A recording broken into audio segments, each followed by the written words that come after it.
ಪ್ರಾರ್ಥನೆ ಮಾಡೋಣ. ಪರಿಶುದ್ಧನಾದ ಪ್ರೀತಿಯುಳ್ಳ ಮಹಾದೇವರೇ, ನಿನಗೆ ಸ್ತೋತ್ರ.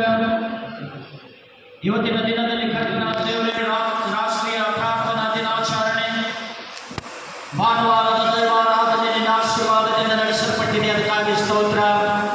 ಸಭೆಯಾಗಿ ಕೂಡಿ ಬಂದಿರುವುದಿಲ್ಲ, ನಿನ್ನ ಭಕ್ತರನ್ನು ಆಶೀರ್ವಾದ ಮಾಡು. ಇಡೀ ಸಭೆಗಾಗಿ ಪ್ರಾರ್ಥಿಸ್ತೇವೆ.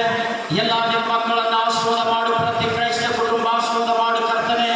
ಎಲ್ಲ ಕುಟುಂಬಗಳ ಆಶೀರ್ವಾದ ಮಾಡಲ್ಪಡಬೇಕು ಅಪ್ಪ. ವಿದ್ಯಾಭ್ಯಾಸ ಮಾಡುವಂಥ ಮಕ್ಕಳಿಗಾಗಿ ಪ್ರಾರ್ಥಿಸ್ತೇನೆ. ಪ್ರತಿ ಕುಟುಂಬದ ತಂದೆ ತಾಯಿಯರನ್ನ, ಅವರ ಕುಟುಂಬ ಮಕ್ಕಳ ಆಶೀರ್ವಾದ ಮಾಡು. ಇಡೀ ಗ್ರಾಮ ಆಶೀರ್ವಾದ ಮಾಡು ಕರ್ತನೆ. ಗ್ರಾಮಸ್ಥರಿಗಾಗಿ ಪ್ರಾರ್ಥಿಸ್ತೇನೆ, ಆಶೀರ್ವಾದ ಮಾಡು. ನಮ್ಮ ಸಭೆಗಾಗಿ ಪ್ರಾರ್ಥಿಸ್ತೇನೆ. ಸಭೆಯೆಲ್ಲ ನೆಲೆಗೆಟ್ಟವರಿಗಾಗಿ, ಹಿರಿಯರಿಗಾಗಿ, ಮಹಿಳಾ ಮಕ್ಕಳಿಗಾಗಿ, ಪುರುಷರಿಗಾಗಿ, ಅವನಸ್ಥ ಮಕ್ಕಳಿಗಾಗಿ, ಚಿಕ್ಕವರಿಗಾಗಿ ಪ್ರಾರ್ಥಿಸ್ತೇನೆ. ಎಲ್ಲರನ್ನ ಆಶೀರ್ವಾದ ಮಾಡು ದೇವರೇ.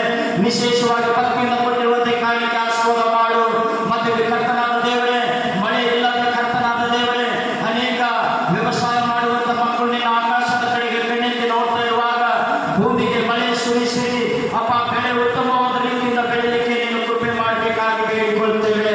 ವಿಶೇಷವಾಗಿ ಅಪ್ಪ, ಅನೇಕರು ಬಿತ್ತಿದ್ದಾರೆ, ಬೀಜ ಹಾಕಿರ್ತಕ್ಕಂಥದ್ದು ಅನೇಕರು ಬಿತ್ತುವಂಥವರು, ಅನೇಕರು ಕರ್ತನಾದ ದೇವರೇ ಹೊಲದಲ್ಲಿ ಅನೇಕ ಮಡಿಕೆಗಳು ಬಂದಿರ್ತಕ್ಕಂಥದ್ದು ಈಗ ಬೆಳೆ